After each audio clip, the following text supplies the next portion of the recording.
What's in a name? That which we call a rose, by any other word, would smell as sweet.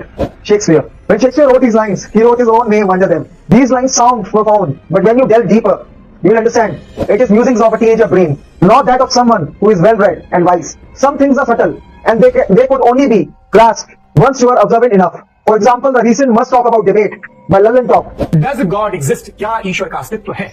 Whether God or Ishwar exists. Both of the reported debaters were Muslims who never used the word Ishwar or Bhagwan or God to refer to the ultimate power. Yet they chose God and Ishwar and debated about the existence of the same. 43,000 बच्चे जो 10 साल की उम्र से कम थे वो Gaza में मरे। अगर वो वाकई भी है फोर्टिफिकेशन से, तो मैं जब दुनिया देखता हूँ तो मेरे दिल में उसके लिए कोई डर नहीं करता। क्या कर रहे हो? आपने कहा कि किसी मजहबी किताब में डायनासोर का जिक्र नहीं है। अफसोस कि आज तक किसी मैथमेटिक्स की किताब में मुझे डायनासोर का जिक्र नहीं मिला। Ever wondered why they didn't use Allah? Well, if they had used Allah, slogans of Sanatan se Juda would be now echoing on the streets of India, and Javed Chicha would be running for his life. In fact, Javed almost uttered Allah in front of this new doppelganger of Zakir Naik and said, sorry, balls of cotton, spine of a snake, or if I am wrong, then simply Taqqiah, i.e. deception, as advised by the Holy Quran itself. Javed Mia, you can't fool people anymore, nor at least the Hindus who are aware and well-read. Yes, lefties can be enamored of you.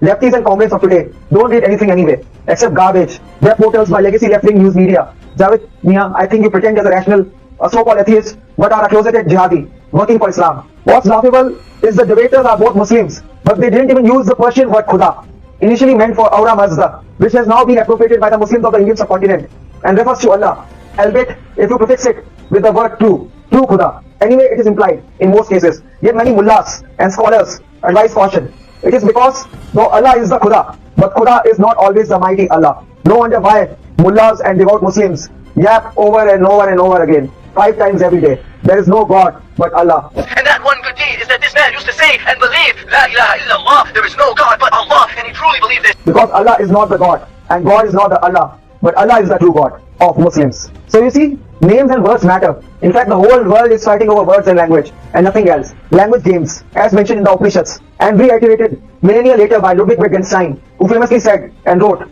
the limits of my language mean the limits of my world, and that philosophy is a battle against the bewitchment of our intelligence by the means of language. It is words and names only that mean everything. Had jihadis and Islamists really believed that Allah means God and mean Ishwar too, there would have been no terrorist activities and no struggle for dominance through the demographic changes and systematically disincentivizing being a non-Muslim in a Muslim majority country through various means and tactics, which I need not to talk about. The fact is, it's all in the name. It's all in the bloody name.